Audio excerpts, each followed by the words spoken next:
Halo sahabat Quantum of Mind, apa kabar? Jumpa lagi dengan saya Adista. Teman-teman, senang sekali hari ini kita bisa berjumpa lagi dan kita akan ngulik, akan ngobrol tentang hal yang berguna untuk kehidupan kita semua. Teman-teman, hari ini kita akan belajar mendapat informasi dari seorang pakarnya pakar. Beliau ini adalah seorang ahli kesehatan holistik. Apa itu nanti kita tanya kepada beliau. Dan beliau ini kalau kita bilang, kita katakan beliau ini seperti sebuah perpustakaannya perpustakaan. Karena apapun datanya kita bisa tanyakan kepada beliau. Beliau adalah seorang guru besar, seorang profesor doktor di UGM dan beliau sudah pensiun. Dan sekarang beliau aktif menyebarkan informasi kebahagiaan bagaimana seseorang itu bisa sehat secara holistik. Kita sambut bersama-sama bintang tamu kita, Bapak Profesor Dr. Djoko Marsono. Pak, apa kabar, Pak? Hai, Alhamdulillah. Selamat pagi, Pak Joko. Teman-teman, beliau ini adalah narasumber kita hari ini dan kita akan bertanya banyak tentang beliau karena apapun kita tanya, beliau ada datanya. Oke, Pak Joko, boleh saya tanya ya, Pak? Pak Joko, saya melihat Pak Joko terus terang saya kaget, Pak. Bapak ini mengaku usianya 75,5 tahun ya, Pak, hari ini. Tapi tampilannya masih kayak 50 tahun, Pak Joko. Rambutnya juga masih 80% hitam, ya, dan masih fit, masih kuat. Pak, apa rahasianya, Pak? Boleh tahu, Pak? eh ini Mas Adista, kalau kita bicara kesehatan, ini memang agak kompleks ya, karena kita bicara antara pikiran, antara kejiwaan, dan juga antara fisik kita sendiri. Jadi ini harus menjadi satu. Tapi sebelum itu, kalau tadi pertanyaannya adalah bagaimana tentang kondisi saya, itu memang saya sudah berusaha untuk memberikan asupan-asupan makanan, pikiran, dan semuanya itu sudah terjaga gitu. Misalnya dari segi asupan saja, saya sudah mencoba bagaimana saya memberikan asupan yang saya butuhkan oleh tubuh saya ini. Bukan saya inginkan, tapi apa yang saya butuhkan dalam tubuh gitu. Jadi kalau apa yang itu sesuai dengan kebutuhan, maka eh, kita tidak akan terkacaukan sistem tubuh kita itu. Misalnya saya terlalu banyak makan makanan tertentu yang mengolahnya terlalu sulit, yang menghabiskan atau memboroskan enzim. Nah, kalau seperti itu nanti muncul-munculnya adalah enzim yang makin lama makin habis, dan yang kedua adalah adanya radikal bebas. Oke. Prof, saya mau tanya, saya orang awam, Prof. Tadi Profesor mengatakan bahwa makanan yang dibutuhkan tubuh, betul ya, Prof ya? Yang dibutuhkan tubuh, itu maksudnya apa, Prof? Kan kita taunya ya kayak gini, ini kan karbohidrat ya, Prof. Ada juga ikan itu protein, terus ada sayuran itu serat dan lain-lain. Menurut Profesor supaya tubuh kita ini bisa sehat dalam jangka yang panjang, sehat dalam arti tubuh kita ini tetap fit, tetap tidak sakit-sakit itu maksud saya, Prof. Itu masukkan asupan seperti apa yang sebenarnya ideal untuk tubuh kita, gitu, Prof. Begini Mas, kalau kita bicara mengenai asupan, kita harus kembali dulu. Sebenarnya dunia kita itu apa? Semesta kita itu apa? Semesta kita itu sebenarnya dalam mengikuti hukum-hukum ekologi, antara lain adalah merupakan siklus makanan sebenarnya. Jadi eh, di alam itu ada namanya produsen, ya, istilahnya di situ ada karbohidrat, ada tumbuhan lah ya. Kemudian ada konsumen itu sifatnya herbivore, karnivore. Herbivore itu adalah pemakan tumbuhan, karnivore adalah pemakan daging, dan di situ ada manusia. Manusia itu pemakan tumbuhan, pemakan daging, ini yang disebut dengan omnivore. Lah, kalau ketiga bentuk tadi mati, akan masuk ke dalam tanah dan itu merupakan siklus yang diambil oleh tumbuhan. Nah, kalau manusia menempatkan dalam siklus itu, maka manusia itu akan menjadi homeostasis. Karena di alam itu kalau tidak ada gangguan siklus itu terjadi, tidak ada banjir, tidak ada hama, tidak ada penyakit, tidak ada erosi, dan sebagainya itu namanya homeostasis. Nah, kalau kita juga ada di bagian itu, kita akan masuk sebagai homeostasis yang istilahnya tidak ada alasan untuk menjadi sakit. Luar biasa ya, pandangannya ini baru sekali Prof saya dengar pandangan seperti ini. Mmm, artinya saya ini adalah anggota dari sebuah ekosistem gitu ya Prof ya? Betul. Dan mau tidak mau saya ini terlibat dengan yang ada di ekosistem itu, Iya, betul ya Prof? iya. Dan itu terjadi, alam ini sudah memiliki kondisi homeostasis sendiri sebenarnya. Prof, sekarang kita bicara lebih kecil lagi Prof. Saya ini faktanya anggota ekosistem. Ya. Oke, saya juga samping saya ada binatang, samping saya ada tumbuh-tumbuhan. Dan kita bisa makan binatang, bisa makan tumbuh-tumbuhan ya Prof. Nah, homeostasisnya kita ini, saya sebagai seorang pribadi yang memiliki tubuh, ini seperti apa Prof? Kalau kita akan mengikuti atau kembali kepada hukum-hukum alam itu, maka sebenarnya kita bisa mencontoh bahwa asupan kita adalah utamanya itu pada tumbuhan, pada nabati. Nabati ya Prof? Nabati.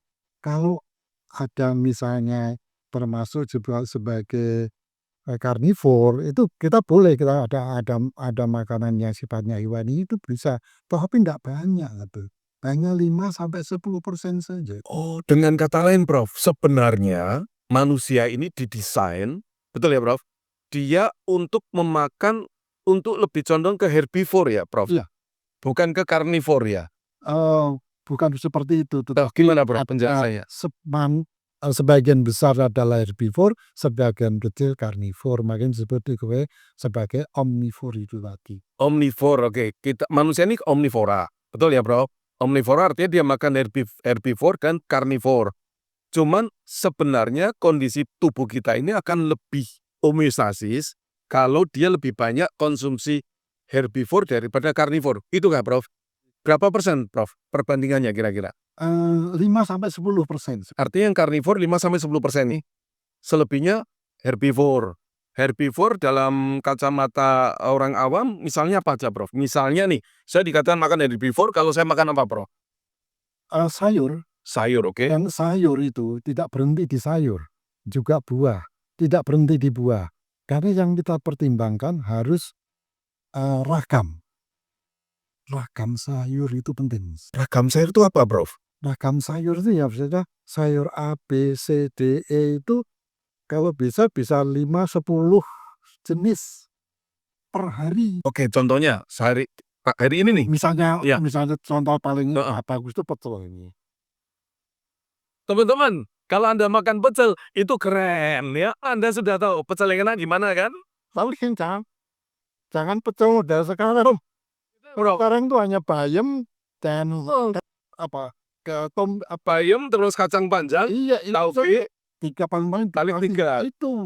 kubis. Nah iya, paling itu. Kalau zaman dulu ada turi ya Prof, kalau nggak salah macam itu ya kan? Ya, ada kembang turi, Ya itu. pakis, ada itu yang selada air, ada apa namanya itu, kecipir, Oh iya, yang air kecipir. ragamnya banyak. Oke. Kalau di rumah saya membuat pecel itu minimal 10 jenis. 10 jenis teman-teman. Jadi besok kalau Anda pesan pecel, minta yang nggak ada di situ ya. Nanti penjualnya bingung, "Mas golek wong liya wae Mas," gitu. Makanya satu lagi Apa lagi Bro? itu, kalaupun mengambil sayur itu sebenarnya masalahnya jangan terlalu mateng. Ini selesai Prof. Nek ndak mateng nanti, penyakit apa, bakteri ini ndak mati Prof. Di suhu berapa Prof? Oke. Kan itu mestinya tanyanya alasannya kenapa. Iya, alasannya kenapa Prof? Saya nggak tahu Prof. Alasannya apa Prof? Karena sebenarnya yang kita makan itu ada yang disebut dengan enzim. Enzim. Oke. Enzim itu ada unsur yang penting di situ, ada protein sebagai katalisator reaksi di dalam tubuh. Oke. Dan itu yang kemudian dikenal sebagai daya hidup. Karena setiap reaksi apapun dalam tubuh itu butuh enzim itu. Oke. Dan enzim itu ada 2. gawan bayi. Gawan bayi itu apa, Prof? Gawan bayi itu artinya lahir itu sudah ada. Di dalam tubuh kita? Iya. Oke, bawaan dari tubuh kita ini. Ya. Saat ceprot gak ada enzimnya? Ada. Oke, terus apa lagi, Kan Prof? setiap orang ada jatahnya sendiri-sendiri. Jatah itu artinya apa, Prof? Ya beda antara saya dengan Mas Adista? beda. Beda. Itu urusan Allah itu ya. Oke, enzim sama-sama punya enzim. Nah, Gawan lahir tapi jatah beda gitu, Prof. oh iya. Alah. Jadi kalau Saya ngerti sekarang kenapa profesor rambutnya tetap hitam. Ngerti kan teman-teman? Enzimnya beda, jatahnya beda. itu nanti dan itu yang tahu jumlahnya masing-masing berapa kita dapat. Oke, Bro. Tetapi ada satu hal, Oke. enzim itu bisa bisa ada input lain selain gawan bayi tadi. Oke. Yaitu dari sumber nabati. Kalau yang hewani nggak ada, Prof? Enzim nggak ada? Ada juga? sedikit. Oke. Kalaupun nanti ada di situ, makanya kalau masak jangan mateng. Kalau mateng kenapa, Prof? Ya, enzim akan Enzim dari nabati iya akan hilang. akan hilang atau rusak, Prof? Rusak. Rusak. Itu pertanyaan saya orang awam, Prof. Di suhu berapa? 40 tambah 50. Oh, cuma itu aja, Prof. Jadi kayak sebentar gitu aja ya. Nggak boleh umep gitu ya, Prof? Iya. Umep sajane semakan sampah ya, Prof? Iyalah, Baru banget dua. baru tahu kan? Kedua, ngambilnya harus sekilat dimasak gitu. Jadi yang paling bagus itu yang ambil pohon atau ambil tanaman terus dimasak. Prof, kalau nggak dimasak gimana, Prof? Nggak apa-apa tuh sajane ya? Nggak apa-apa ya, Prof? Lebih bagus. Oh, jadi makanya orang-orang Jawa Barat tuh muda-muda ya, Prof ya? Mereka langsung ambil dari kebun makan katanya gitu ya? Oh itu iya ya, karena enzim di tubuh kita ini terbatas, maka kita juga bisa dapat enzim dari luar tubuh ya, Prof. Dan paling banyak dari tanaman. Cuman gimana? Makanya kalau kita hanya mengambil 1-2 jenis itu enggak lengkap itu. Oh, nyambung ya teman-teman ya. Kenapa kok pecel harusnya 10? Karena kita butuh banyak enzim dari macam-macam sayuran tadi, betul ya, Prof? Ya. Yalah, besok pesen pecel khusus ya. Karena Iya, apa? Karena kalau enzim itu sampai habis, no enzim, no life. Teman-teman, no enzim no life. Baru tahu saya hari ini, no enzim no life. Artinya kalau enzim di tubuh kita sudah habis, Prof, tinggal tunggu waktunya, selesai kita. Ya. Sudah Karena banyak orang yang sakit di ICU makan digelontor pakai selang kadang-kadang dimuntahkan karena sudah enzimnya habis. Banyak itu. Kenapa digelontorkan di ICU kok dimuntahkan karena enzimnya habis? Emangnya urusan apa makanan dengan enzim, Bro? Enzim kan sebagai katalisator reaksi. Jadi pengolahan makanan itu bisa dilakukan kalau ada enzim. Kalau tidak ada enzim, selesai. Siapapun dia, berapapun rumah yang dia miliki, berapapun uang yang dia miliki, kalau itu habis lah. Ini ilmu luar biasa, teman-teman. Kita beruntung Profesor Joko mau sharing sama kita. No enzim, no life, teman-teman. Penting sekali. Dan enzim di tubuh kita terbatas. Sehingga kita butuh asupan enzim dari tempat lain, yaitu dari sayuran ya, Prof. Buah, sayuran buah juga termasuk. Prof, ini jadi deg-degan saya sebenarnya, Prof. Karena saya kurang suka makan sayur. Suka pun udah saya masak mateng-mateng. Oke, saya akan berubah. Prof, tadi Profesor mengatakan enzim di tubuh kita tuh jatahnya dewe-dewe, beto-beto, tergantung Allah. Kan gitu ya, Prof? Prof, saya orang awam nih, saya mau tanya, berapa jenis enzim di tubuh kita, Prof, sebenarnya, Prof? Tubuh kita ada lebih dari 5.000 jenis ya. Hah? 5.000 jenis enzim, teman-teman. Wow. Untuk apa aja itu, Prof? Yang paling penting-penting lah, Prof. Ya misalnya amilase digunakan untuk mengolah karbohidrat, Amilase, peptilase untuk mengolah protein dan sebagainya. Ada 5.000 jenis enzim. Iya. Prof, tubuh kita ini begitu ceprot lahir, Profesor ini mengatakan ini sudah ada gawan enzim. Tubuh kita ini bisa menciptakan enzim sendiri berarti ya, Prof? Itu bawaan dari lahir. Enggak, bawaan dari lahir artinya bisa nggak tubuh kita ini menciptakan enzim? Bayangkan saya gini, Prof. Jatahmu 100, Itu kan, misalnya jatah saya 100 ini. Tapi tenanglah dirimu, karena kamu punya organ di tubuhmu yang bisa membuat enzim baru, sehingga 100 itu tetap utuh. Bisa nggak, Prof? Ada nggak, Prof? Kalau utuh mungkin tidak, Oke. tapi menghemat bisa. Justru menghemat, Menghemat tidak menciptakan enzim. tidak. Kita menghemat dari apa yang bawaan lahir itu, kemudian kita mengusahakan ada input enzim baru. Intinya tubuh kita ini sebenarnya tidak bisa membuat enzim baru ya, Prof? Nggak bisa ya? Oke. Hanya Merubah bisa. Oh, sebentar. Merubah itu gimana, Bro? Maksudnya begini, Gimana? kalau kita mendapat sesuatu, ada obat misalnya. Obat. Obat itu kan masuk dalam tubuh, untuk bisa kita cerna, ngobati, itu kan harus diolah dengan enzim. Oke. Nah, kalau ada enzim yang belum ada di dalam tubuh kita, karena yang dari 5.000 itu, kan obat tuh beda-beda toh. Ada obat baru. Nah, kalau ada obat baru lagi, nanti ada enzim yang dari bawaan itu diolah untuk menyesuaikan itu.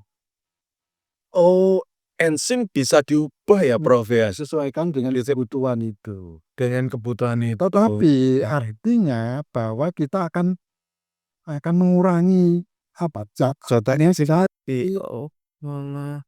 Jangan-jangan enzim yang menentukan umur seseorang ya, Prof? Oh iya, benar ya? Iya. Artinya kalau orang tuh mau hidupnya panjang, kamu harus bahkan makan enzim yang banyak. Enzim, hemat enzim, plus nambah enzim dong, Bro. Kan dari makanan, dari buah dan sayur itu ya. Namanya. Oh, pertama berhemat, yang kedua berhemat dan nambah, ya, Prof ya. Maka secara fisiologis ya, Prof, tubuh dia akan lebih usia panjang, logikanya gitu ya, Prof. Karena no enzim, no life. Kenapa nggak disebarin, Prof, ilmu ini, Prof? Ini dahsyat ini. Dahsyat nggak, teman-teman? Saya baru tahu hari ini, no enzim, no life. Ini dahsyat, Bro. Wah, luar biasa. Makasih ya, Prof ya. Ilmunya luar biasa, Profesor Zoki ini. Nah, Prof, ini saya tanya lagi, Prof. Oke, kembali, kita kan seorang kita ini omnivora ya, Prof.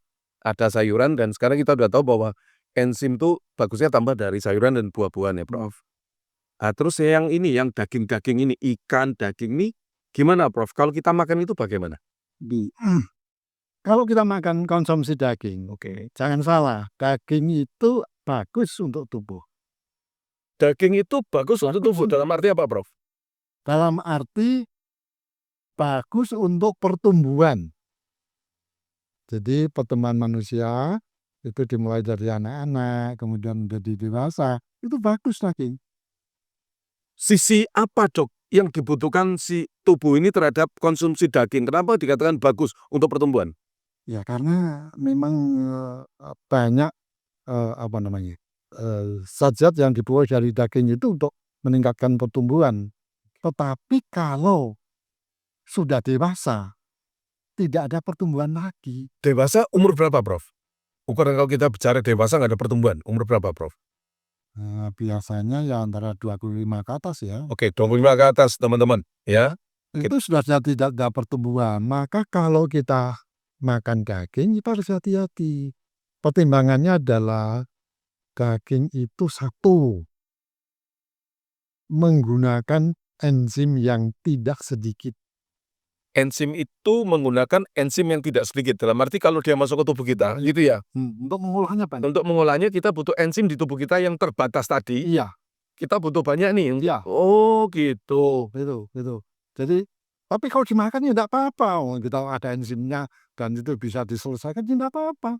Tapi boros dong. Ini boros dong. Masalah lain. Iya kan? Masalah lain. Oh, itu satu. Lalu yang kedua, Prof. usus akan kerja berat. Peristaltiknya kita itu untuk ngolahnya itu tidak mudah itu. Oke.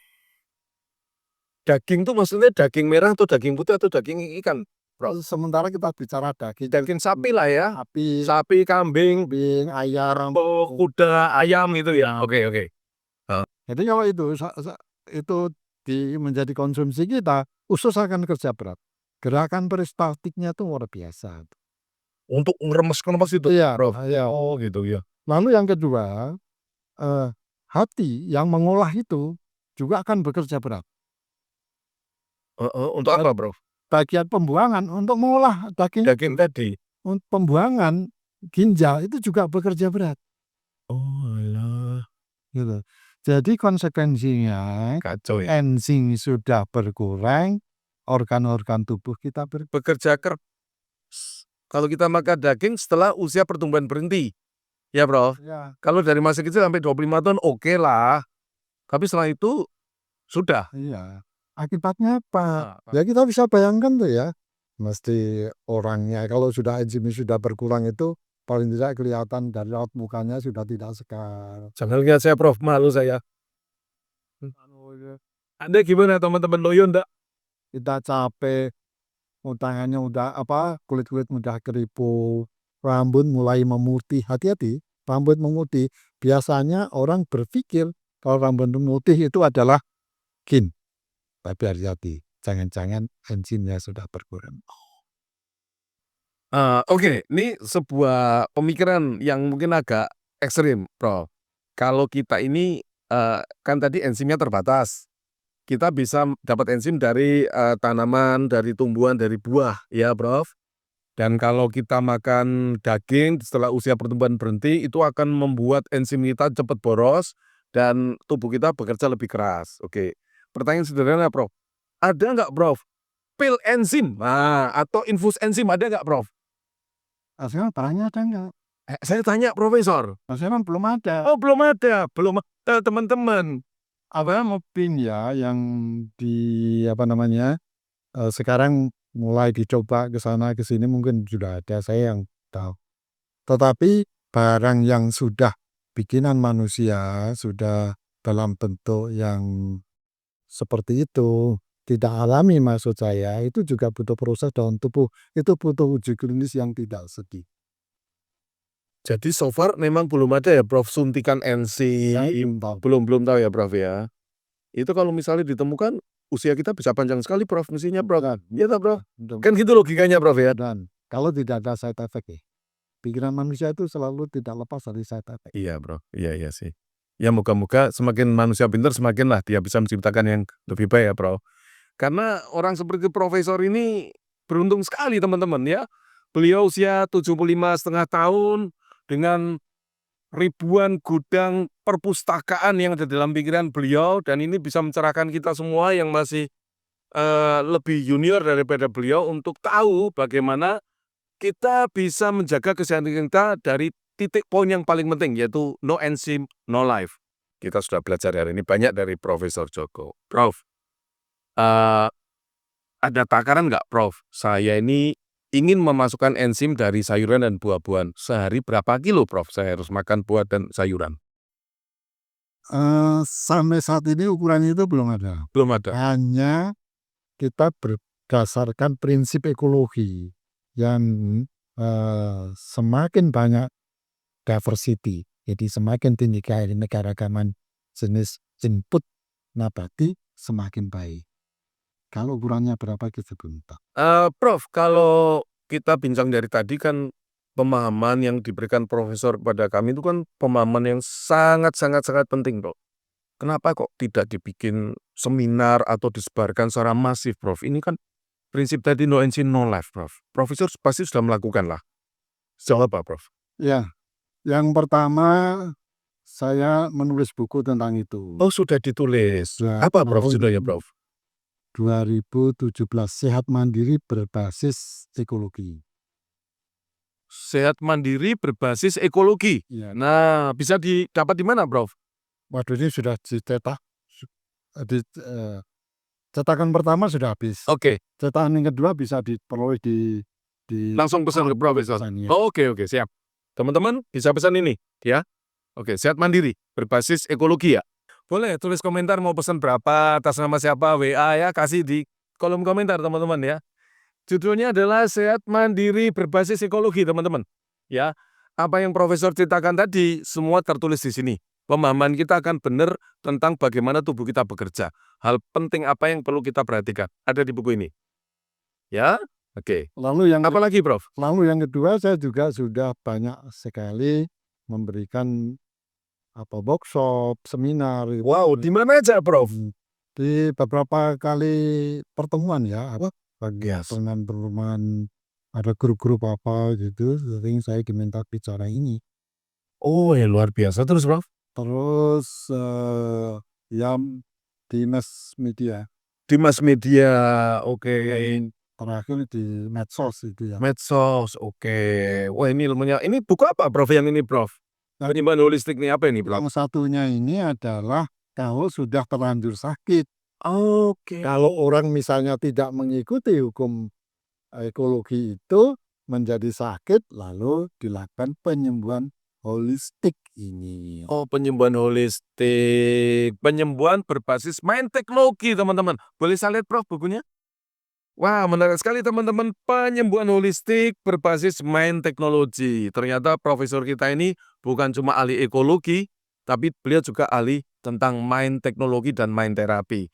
Nanti di sesi berikutnya kita akan ngulik ya, bagaimana pemahaman beliau, apa yang beliau bisa berikan kepada kita semua supaya kita bisa sehat secara holistik. Untuk dapat itu, teman-teman bisa mulai mendapatkan buku penyembuhan holistik. Tulis di kolom komentar dan sertakan WA pesannya bagaimana. Gitu, teman-teman. Ya, Prof, mau update yang sampaikan lagi, Prof. Supaya kami ini orang awam bisa betul-betul sehat, Prof. Ya, sebenarnya lebih lengkap ya kalau buku itu dibaca. Oh iya, Ya. oke. Yang kedua, mendengarkan apa mengikuti workshop yang saya sampaikan, apa juga dalam medsos-medsos yang saya Ada FB juga ya, Prof? FB juga ada. Instagram juga ada. Oke, nanti teman-teman bisa lihat di kolom komentar. TikTok juga ada. Oh, profesor kita ini aktif sekali ya, karena beliau punya banyak sekali pemahaman, pengalaman, pengetahuan yang bisa dibagi untuk kita semua. Terus sate kelata enak loh, Prof. Nah, sekarang tuh begini, banyak orang bilang, "Saya tidak makan ayam broiler, yang saya makan ayam kampung." Kan ndak masalah, ayam kampung. Gimana tuh? Itu banyak yang berpikir seperti itu, sehingga di sana-sana itu, dijual ayam kampung, kalau ayam kampung aman gitu ya. Iya, bener nggak, Prof? Sebenarnya kalau kita lihat enaknya ya, sih kalau kita lihat bahwa itu merupakan satu penggunaan, enzim, sama saja. Oke. Kalau, kita menggunakan ikan itu, ternyata penggunanya tidak terlalu banyak, itu juga ada studinya. Maksudnya enzim kita tidak terlalu boros gitu ya, Prof? Artinya paling tidak ya ikan boleh lah ya, itu kerja lebih ringan, enzim lebih sedikit. Asal tidak digoreng. Oh, tidak digoreng? Ikan mentah boleh, Prof? Kayak sashimi itu loh, sashimi kan saya suka sekali. Salmon kan enak, Prof. Ya, tahu kan beli sashimi salmon di mana? Iya, iya, iya, enak itu, Prof, saya suka. Prof, saya pernah ikut sebuah seminar, Prof. Pernah diundang juga ke seminar itu tentang zaman sekarang ini yang benar tuh manusia itu adalah karnivora, karena manusia itu memiliki gigi taring. Di kelompok itu mereka hanya makan daging, Prof. Itu namanya apa saya lupa itu ya. Ketofastosis apa ya, Prof ya? Itu hanya makan daging. Saya pernah juga, Prof, makan daging saja sekitar 3 bulan. Ya, tapi yang saya rasakan mungkin saya salah metodenya atau apa saya tidak tahu, tapi saya merasakan wajah saya tuh jadi cepat sekali tua, Prof. Hitam-hitam loh. Terus nafas saya juga jadi tidak nyaman. Baunya nggak enak, itu yang saya rasakan ya, Prof ya. Ini pengalaman saya pribadi, teman-teman. Tidak menyudutkan apapun. Pengalaman saya sendiri, mungkin cara saya salah. Saya tidak tahu, makanya saya tanya pada profesor. Terus saya juga mengalami yang namanya sulit buang air besar, Prof. Sampai berdarah waktu itu. Nah, bagaimana tanggapan profesor tentang konsep ketofastosis itu, Prof? Menurut saya tidak akan mengoreksi orang lain ya. Saya hanya mengatakan bahwa kalau kita menggunakan daging atau konsumsi daging terlalu banyak, enzim kita terkuras banyak. Lalu yang kedua, organ-organ tubuh kita itu bekerja terlalu berat. Itu prinsipnya tuh di situ soalnya.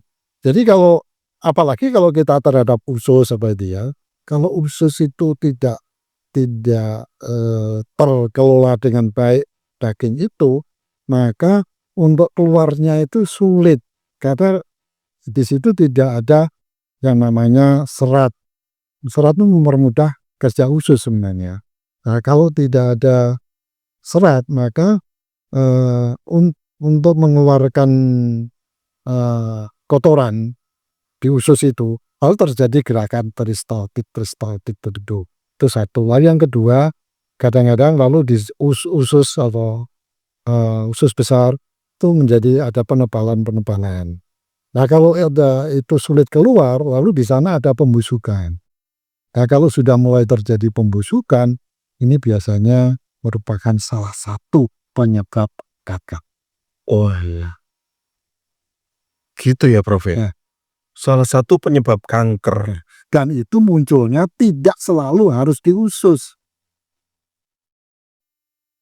Munculnya tidak selalu di usus. Oke, bisa muncul di tempat manapun ya, Prof? Ya. Atau saya katakan salah satu penyebab. Oke, Prof. Tadi saya bayangkan gini, daging itu masuk, sulit diproses di perut, di usus, terus terjadi pembusukan. Terus tadi dilanjut dengan itu bisa dijadikan asal muasal kanker, gitu ya, Prof ya. Kenapa, Prof? Daging yang sulit diproses ini, yang membusuk ini kok asal muasal kanker itu gimana, Bro? Hubungannya? Proses itu terjadi karena di situ terjadi ada pembusukan. Dimulai dari situ dulu. Nah, kalau sudah pembusukan itu dia akan mempengaruhi sel-sel yang ada di situ untuk menyesuaikan diri terhadap itu Pembusukan itu mulainya dari sana. Oke, wow, harus ditelaah dalam-dalam ya, Prof ya. Harus tahu logikanya, harus tahu kebutuhan tubuh kita ini apa. Ya, makanya kalau kita melihat ada kanker di satu tempat, kemudian dioperasi, maka tidak ada jaminan kalau tidak terjadi kanker di tempat lain jika konsumsi makanan masih sama. Wow. Itu yang disebut dengan metastasis. Metastasis ya, Prof. Teman-teman, dahsyat kan pembicaraan kita hari ini dengan Profesor Djoko. Beliau adalah seorang pelaku apa yang beliau katakan. Dan beliau tahu benar apa yang beliau katakan. Dan beliau menjadi bukti hidup apa yang beliau katakan menjadi kenyataan dalam dirinya dia. Beliau tetap aktif, tetap sehat, usia 75,5 tahun, tetap tampilannya hanya kayak orang 50 tahun. Dengan teknik, dengan cara yang beliau sebarkan ke kita tadi. Teman-teman, sekali lagi kita ucapan terima kasih kepada Profesor Djoko. Terima kasih banyak ya, Prof, atas ilmunya, atas sharingnya. Dan semoga pembicaraan kita hari ini betul-betul bermanfaat untuk kehidupan kita. Terima kasih dan sampai bertemu di sesi berikutnya.